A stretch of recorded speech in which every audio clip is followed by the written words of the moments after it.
Guys, today we're going to be talking about 1.7, which is measuring variability. Now, the first thing that you need to know is what we've been talking about is in regards to variability, is we're saying that most of the time data will vary from the smallest number to the largest number. Um, Now, whenever we're talking about other ways of measuring variability, it gets a little persnickety. So let's go ahead and zoom in. Get it because we zoomed in. I'll stop. So we're going to start by talking about the range. So the range is the distance between the minimum value and the maximum value. So it's the distance between the minimum, oh, there's two E's there, the minimum and maximum value.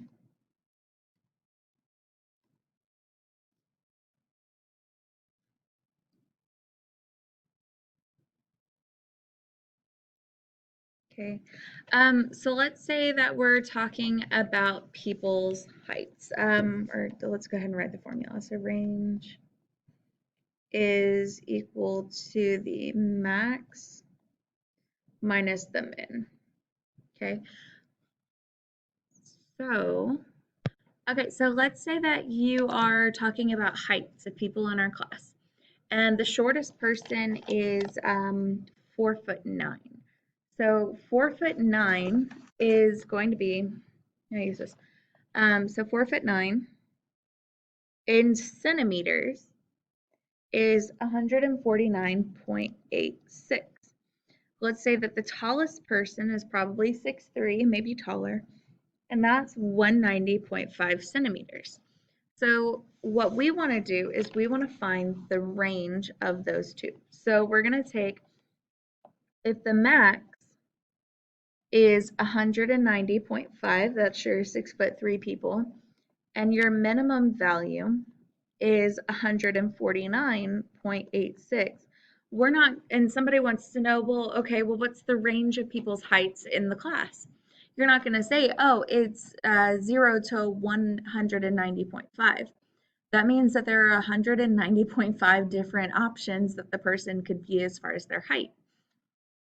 We're looking for how many options are between these two numbers. So our range is actually going to be 190 minus 0.5 minus 149.86. Okay, so whenever we do this, you get 40.64, and that means that our range is 40.64 centimeters. And so our data will range between that number and that number. Now,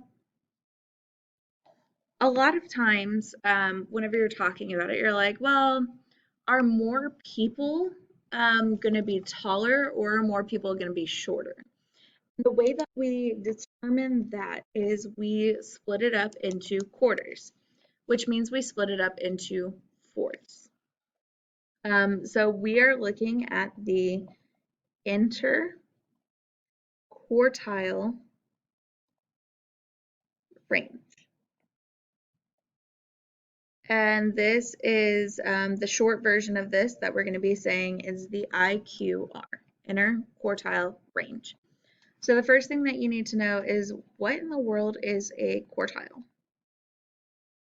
So a quartile is a data set of 4 groups having roughly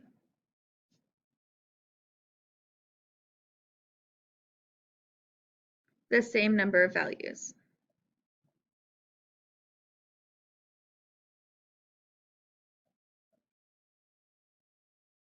And now something important is that the data must be in order from smallest to largest.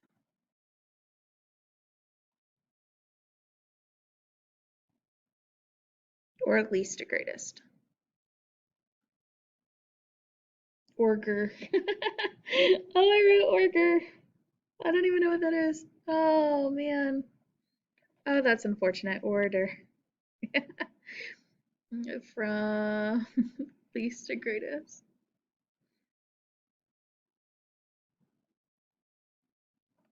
Okay. Um, so the first quartile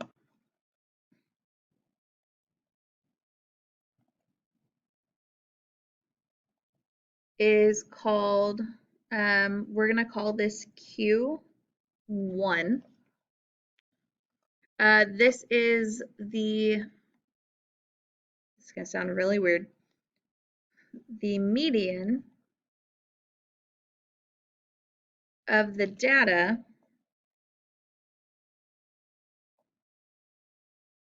values that are to the left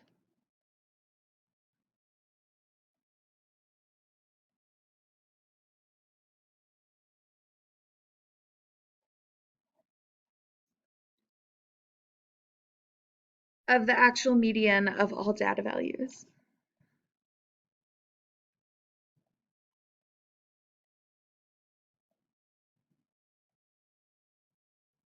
Of all data values.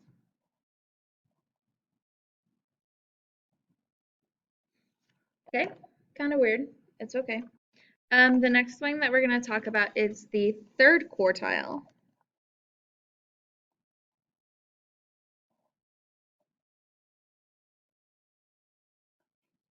And this is called Q3. Okay. This is the median of the data values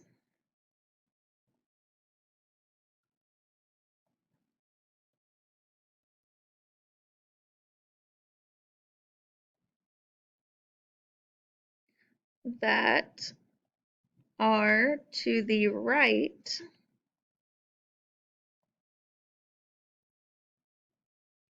of the actual median of all data values.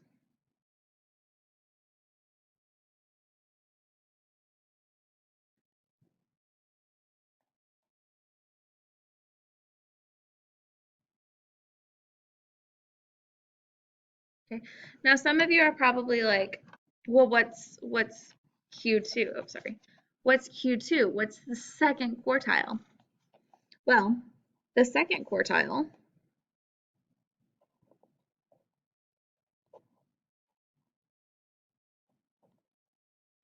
if you want to give it a name, you can call it Q2. This is just the median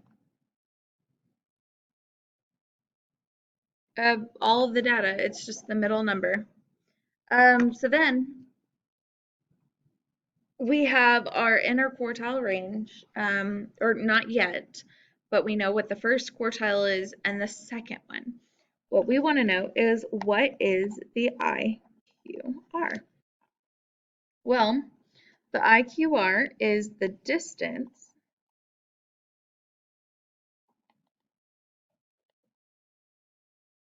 between the first and third quartiles.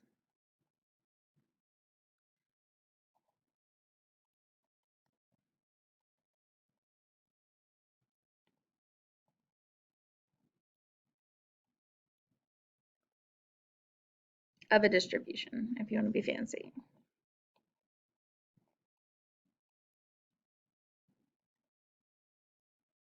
Okay, so we're going to say that the IQR, the interquartile range, is equal to Q3 minus Q1.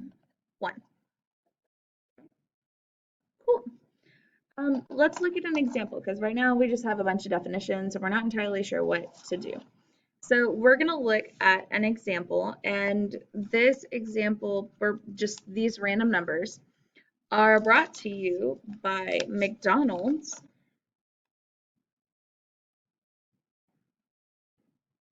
chicken fat. So it's the numbers each represent fat. Each of these numbers represent the amount of fat found in a chicken sandwich at McDonald's between their different types. And what we want to do is we want to find the IQR. Okay.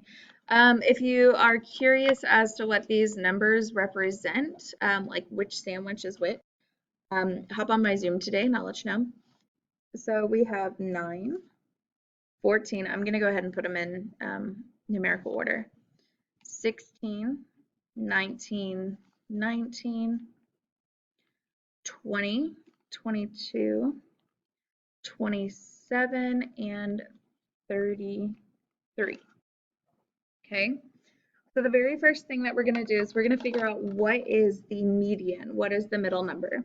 So we're going to go outside to inside. I'm not going to cross them out because you need these numbers. So first to last, first to last, first to last, and our middle number is 19. So I'm going to put a box here. And this is Q2, also known as the median. So we now know that the median is 19. Okay, now what we want to figure out is what is Q1. So what we're going to do is we're going to look, so the first quartile is the median of the data values that are to the left of the actual median. So here's the actual median. We're looking at the data values to the left. So we're only looking at these numbers right here. And we want to find the median. So we're going to go inside, outside, inside, outside. So somewhere in between here is the median. So between 14 and 16, if you do 14 plus 16 divided by 2, you will find that Q1, the first quartile, is 15. That's the number between. And then you can, if you want to, put this in a box because it looks cool.